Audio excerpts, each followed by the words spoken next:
우리 교회 가까이에 있는 하늘꿈 학교, 우리 탈북 청소년들 학교에서 북한을 위한 40일 기도 책자를 만들었는데 그 중에 이런 기도 제목이 있었습니다. 북한 사람들은 그곳에서 사람답게 못 사는데 죽어서까지 지옥 가는 일 없게 해주세요. 참 눈물 날 만한 기도입니다. 우리가 북한을 위해서 어떻게 기도해야 될지, 북한 주민들을 위해서 무엇을 기도해야 될지를 마음에 이렇게 깊이 깨닫게 해주는 기도이기도 합니다. 지금 사는 것도 이렇게 어려울 때 죽어서도 지옥 간다면 얼마나 비참한가 하는 거죠. 그런데 이것이 꼭 북한 주민들만을 위한 기도인가 하는 생각을 하게 됩니다. 우리들은 아닌가? 여러분에게는 여러 가지 문제들이 많이 있을 겁니다. 건강 문제도, 가족, 자녀들, 또는 재정의 문제도, 여러분이 하고 있는 일에 대한 문제도, 많은 문제가 여러분에게 있겠지만 가장 크고 중요한 문제는 주님 앞에 서는 것입니다. 주님 앞에 설 때 예수님이 나에게 아주 친밀한 주님이실까? 아니면 아주 낯선 분이실까? 이것이 우리에게 있어서 가장 중요한 문제입니다. 여러분은 그 점에 대해서 정말 준비되어져 있습니까? 우리는 이 세상의 전부가 아닌 것을 다 압니다. 죽고 난 다음에 영생의 삶이 있습니다. 천국이 우리에게 있습니다. 1절에 이렇게 말씀합니다. 하늘에 있는 영원한 집이 우리에게 있는 줄 압니다. 아니, 죽어봐야 알지 그걸 우리가 어떻게 압니까? 라고 질문할 분도 있을 겁니다. 그렇습니다. 죽고 나면 다 알게 됩니다. 천국이 있고 지옥이 있구나. 문제는 죽고 난 다음에 알면 무슨 소용이 있느냐 하는 겁니다. 지옥에 가게 되었는데 천국에 갈 준비를 하지 않았습니다. 그래서 지옥에 가게 되었습니다. 지옥이 있는 걸 알았습니다. 무슨 소용이 있다는 겁니까? 그러므로 하나님께서 우리가 죽기 전에 우리가 천국에 갈 자로 준비되어지도록 우리에게 복음을 주신 겁니다. 예수님을 믿는 은혜가 지금은 사람들에게 그렇게 귀해 보이지 않지만 누구나 다 죽음을 맞이합니다. 그때 가서 압니다. 예수 믿은 것이 가장 큰 복이구나. 참 안타까운 것은 예수님을 믿고도 자기가 천국에 갈 것에 대한 확신이 없는 사람이 많다는 겁니다. 아마 여러분 중에도 있을 거고 지금 온라인으로 이 예배를 드리는 이들 중에도 있을 겁니다. 교회는 다니지만 예수를 믿었지만 내가 과연 정말 천국 갈 사람일까? 여러분, 막연하게 우리가 천국에 갈 것을 믿으라는 거 아닙니다. 죽고 난 다음에 가서 그 여부를 알게 되는 것도 아닙니다. 지금 너무나 분명하게 구분이 됩니다. 천국에 갈 사람과 그렇지 못할 사람. 우리 안에 오신 성령께서 그 보증입니다. 5절에 이런 일을 우리에게 이루어 주시고 그 보증으로 성령을 우리에게 주신 분은 하나님이십니다. 그러므로 여러분에게 있어서 가장 소중한 것은 여러분 안에 성령이 와 계시다는 것입니다. 여러분, 성령님을 모시고 사는 것을 절대로 작게 생각하거나 소홀히 여기면 안 됩니다. 여러분에게 있어서 그 어떤 것보다도 소중한 것입니다. 이 확신이 분명하니까 사도 바울은 환난을 당하고 핍박도 당했지만 그는 언제나 당당하다고, 담대하다고 그렇게 고백했습니다. 6절에 그러므로 우리는 언제나 마음이 든든합니다. 정말 대단한 일이죠.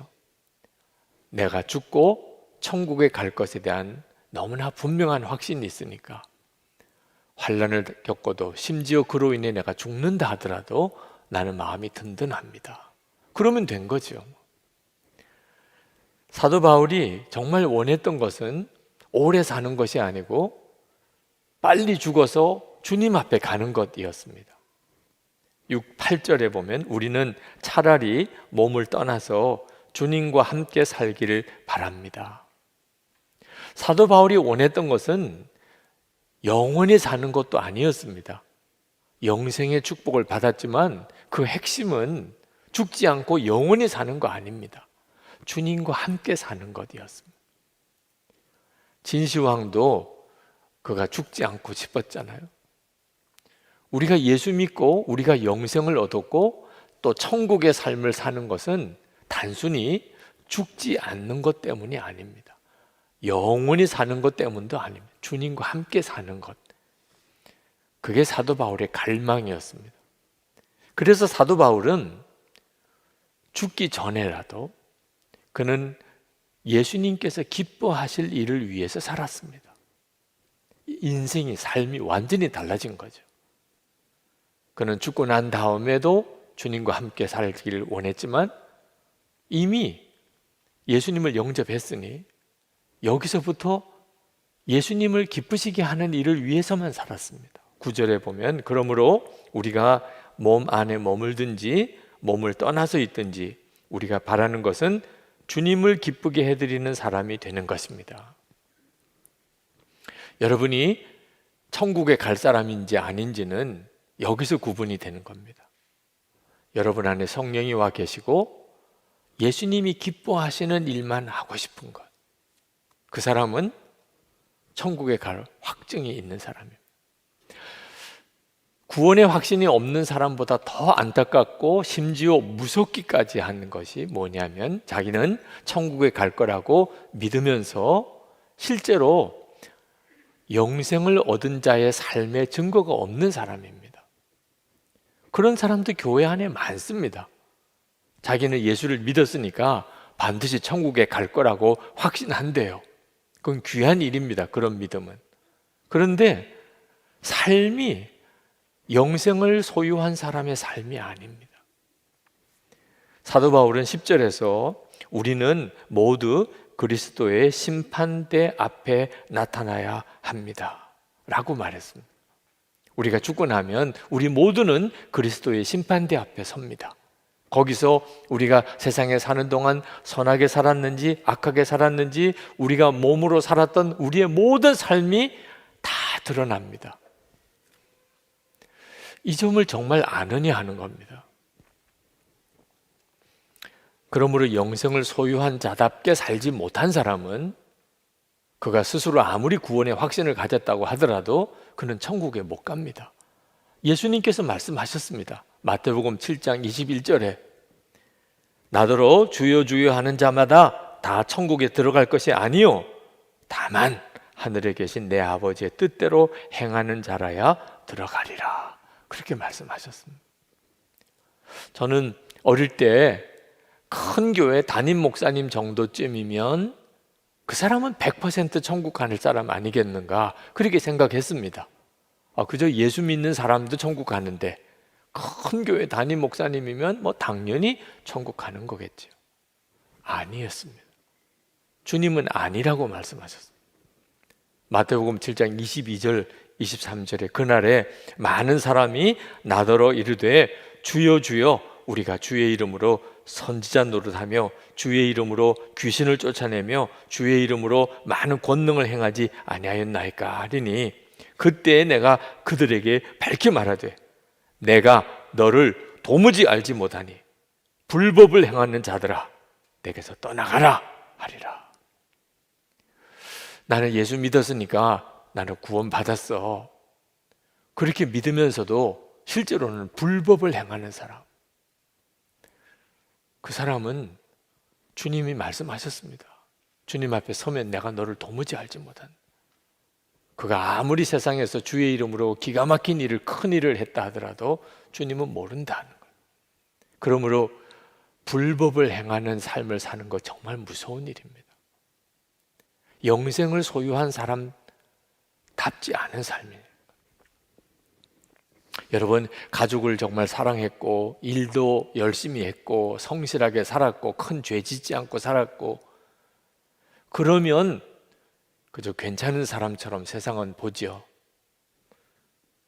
주님 앞에 설 때는 아무 소용 없습니다. 주님 앞에 설 때는 정말 영생을 소유한 사람답게 살았는가? 그 핵심이 예수님을 경외하는 마음이 있었나 하는 겁니다. 11절에 보면 주님이 두려운 분이심을 알기에, 사도 바울이 그렇게 고백했습니다. 사도 바울이 이렇게 고백한 것은 주님이 모든 것을 아시고 모든 것을 다 보시는 것을 알고 있었다는 겁니다. 그는 무슨 말을 하든 무슨 행동을 하든 항상 주님이 다 보고 계시고 알고 계셨습니다. 그러니까 사도 바울은 말 한마디, 행동 하나 그는 자기 마음대로 하지 않았습니다. 항상 주님을 바라보는 마음으로 했습니다. 이런 태도를 경외함이라는, 예수님을 경외함이라고 하는 거예요. 그래서 우리가 이 사람이 진짜 천국에 갈 사람인지 아닌지는 예수님을 경외함이 그 사람의 삶 속에 있는지를 보아야 합니다. 무슨 말을 하든 무슨 행동을 하든 가정에서든 일터에서든 교회에서든 예수님을 경외함이 있는가 하는 거예요. 이건 예수님을 두려워하며 살라는 뜻이 아닙니다. 항상 주님을 바라보라는 거죠. 13절 말씀에 사도 바울은 하나님에게 미쳤다고 그렇게 표현했습니다.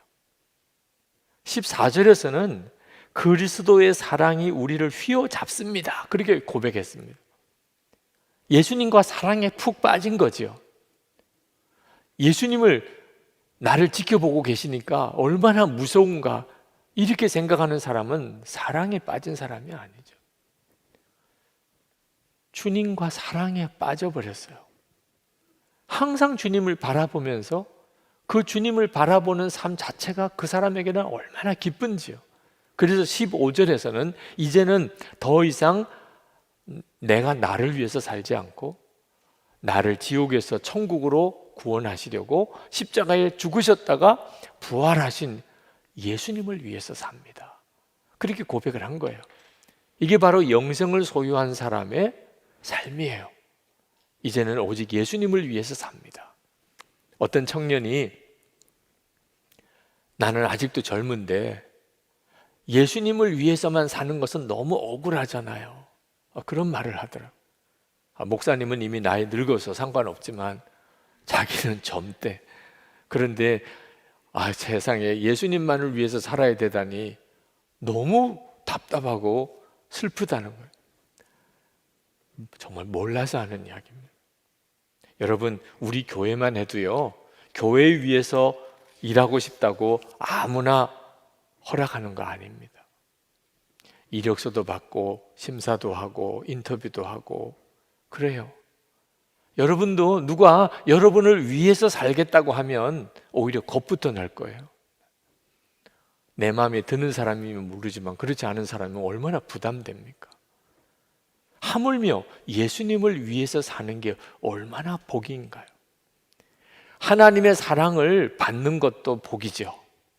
그러나 하나님을 위해서 사는 것은 비교할 수 없이 큰 복입니다. 여러분이 그 진짜를 알게 되는 것, 그게 바로 영생을 얻은 자의 특징입니다.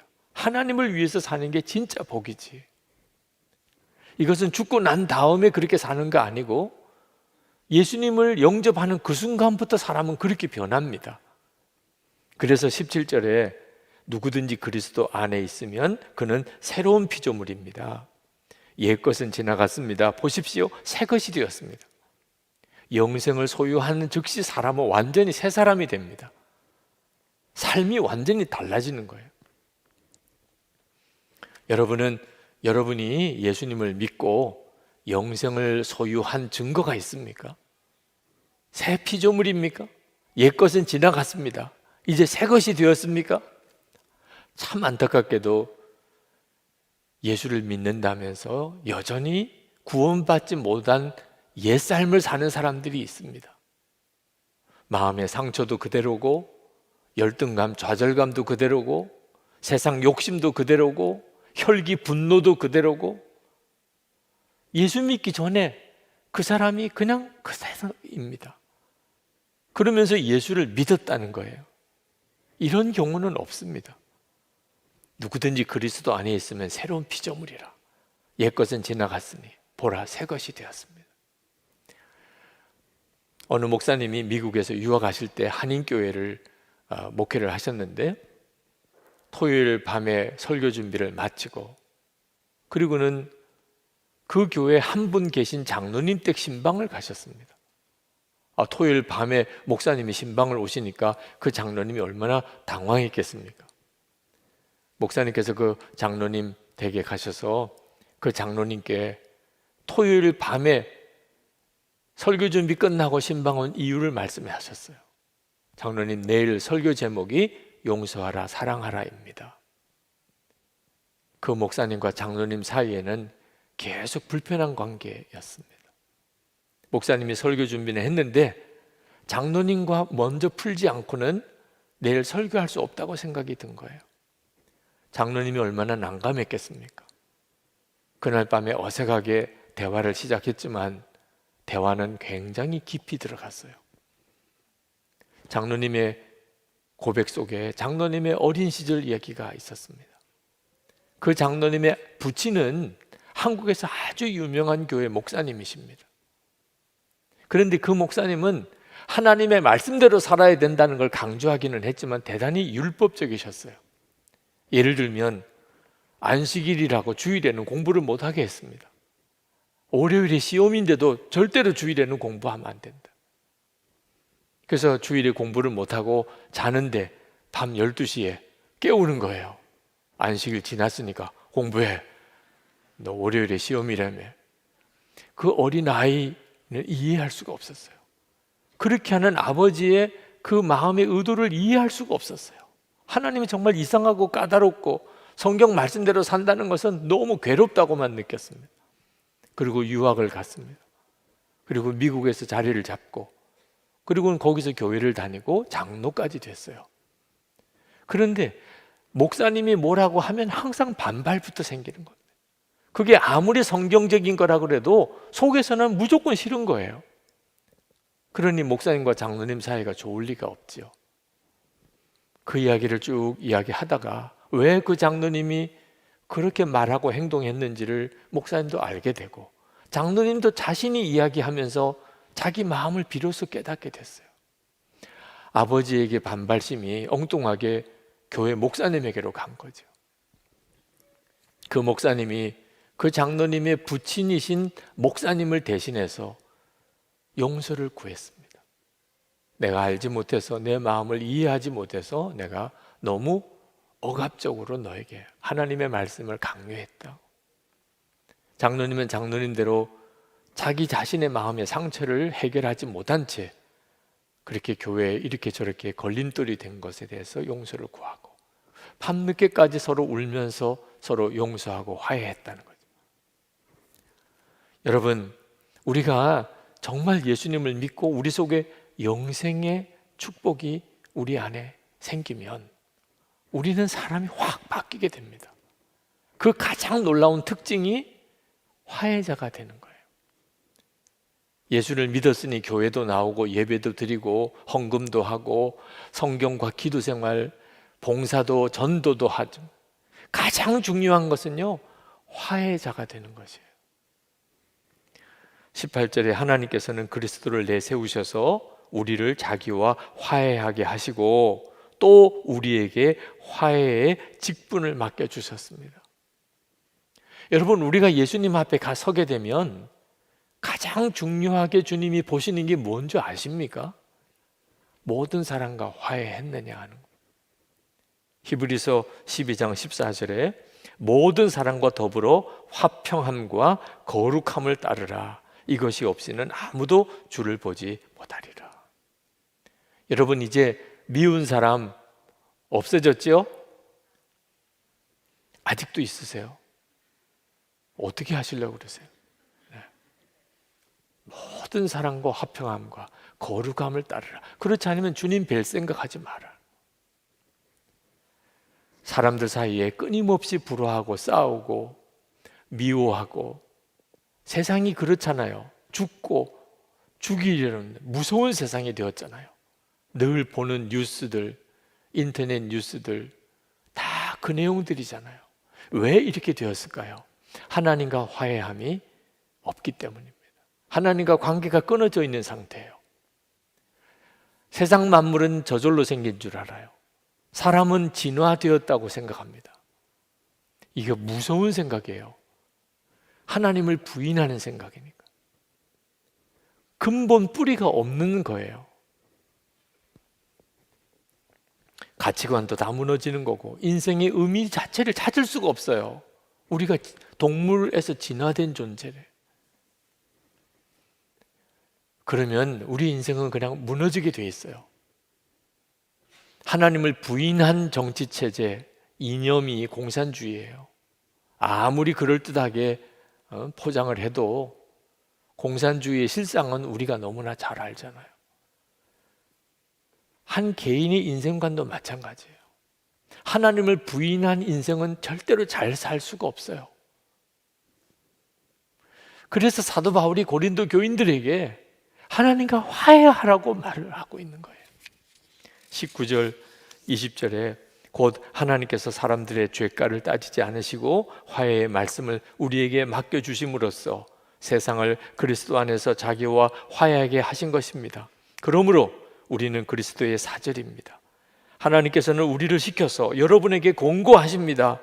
우리는 그리스도를 대리하여 간청합니다. 여러분은 하나님과 화해하십시오. 왜 고린도 교회가 그렇게 싸우냐 말입니다. 예수를 믿고도 왜 그렇게 서로 싸우고 팔을 가르냐. 하나님과 화해함이 없이 살면 교회도 그렇게 되어버리고 만다는 겁니다. 그러니 교회 안의 문제를 해결하려면 먼저 여러분 자신이 하나님과 화해하라는 겁니다. 그리스도 안에서 새로운 피조물이 되고 영생을 소유한 사람의 증거는요, 하나님과 화해한 사람, 그리고 실제로 하나님과 화해한 삶을 사는 거예요. 예수님과 친밀히 동행하는 거예요. 하나님과 화해는 어떤 교리로 아는 문제가 아닙니다. 실제로 하나님과 화해하셨습니까? 정말 하나님과 화해한 삶을 살고 있습니까? 하나님과 함께 즐겁게 사십니까? 조이스 마이어가 말했습니다. 예수님은 우리를 종교인으로 만드시기 위해서 죽음의 길을 가신 게 아니다. 주님을 통해서 하나님과 개인적으로 더 깊고 친밀한 관계를 누리게 하시려고, 성령으로 충만한 삶이 주는 기쁨을 맛보게 하시려고 십자가에서 돌아가셨다. 예수님이 왜 죽기까지 하셨을까요? 주님과 친밀히 동행하는 삶, 그 기쁨의 삶을 실제로 살게 하려고 그렇게 하신 것이에요. 하나님과 화해하는 삶을 실제로 살지 못하면 다른 사람을 화해시킬 수가 없어요. 오히려 계속 분열시키고 서로 갈등하고 서로 싸우고 그렇게 살다가 완전히 삶이 다 지쳐버리는 거예요. 손영원 목사님은 전남 여수 애양원에서 나환자들을 목회했습니다. 사람들이 다 외면하고 버린 그 나환자들이 손영원 목사님의 교인들이었어요. 일제시대 때 신사참배 거부하고 감옥에 가서 얼마나 고초를 당했는지 모릅니다. 6.25 전쟁 때 공산당원에게 두 아들 총살 순교했습니다. 그런데 그 공산당원을 양자 삼아서 살려주었어요. 그런데 결국은 공산당의 손에 죽임을 당했습니다. 그분이 손양원 목사님이에요. 그런 분이 우리 한국 교회에 계셨다는 것 자체가 얼마나 큰 복인지 모릅니다. 하나님이 손양원 목사님을 아시는데 한국 교회를 버리실 수 있으실까? 그 생각하면 너무 감사해요. 홍정일 목사님, 손양원 목사님에 대한 이야기를 늘 많이 하시면서 사람이 말로 감동을 줄 수도 있긴 하지만 삶으로 다른 사람을 감동시키는 일은 진짜 어려운 일이라. 아시시의 프랜시스보다 캘커타의 테레사 수녀보다 손양원 목사님은 비교할 수 없이 귀한 삶을 사셨다. 맞아요. 그 손양원 목사님의 삶의 핵심이 화해자예요. 나환자와 일반 사람들을 화해하시고, 전라도 경상도 그걸 화해하신 거예요. 자기 두 아들 죽인 공산당 청년 양자 삼았어요. 그런데 손양원 목사님은 특별한 사람이니까 그렇게 하신 걸까요? 성자시니까 그럴까요? 아닙니다. 손양원 목사님은 그저 단순히 예수님을 진짜 믿는 분이었다는 거예요. 손양원 목사님은 예수님과 친밀히 동행하는 사람이었을 뿐이에요. 그래서 화해자의 삶을 살 수 있었던 거예요. 우리 모두에게 똑같은 은혜가 주어졌어요. 여러분, 예수님과 정말 화해하는 삶, 주님과 친밀히 동행하는 삶을 전에는 살았었는데, 그랬던 적은 있었었는데 지금은 그거 다 잃어버린 사람 있습니까? 속히 회복하셔야 돼요. 무엇보다도 그것부터 회복해야 돼요. 지금 이 시간에 하나님은 여러분을 향하여 마음을 활짝 열고 계세요.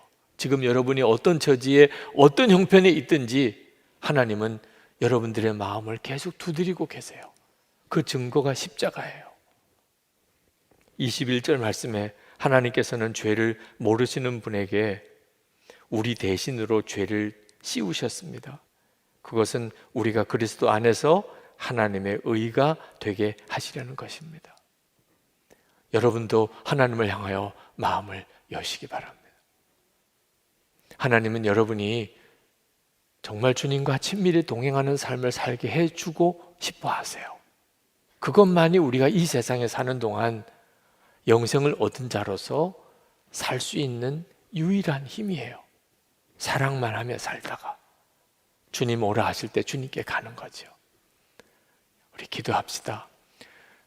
하나님과의 친밀함, 화해의 삶을 내가 실제로 누리고 살게 하소서. 그래서 가정 안에, 우리 일터에서, 교회에서 계속 화해하는 직분을 감당하는 자로 그렇게 살게 해 주옵소서. 사랑만 하며 살다가 주님 오라 하실 때 기쁨으로 주님께 달려가게 하소서.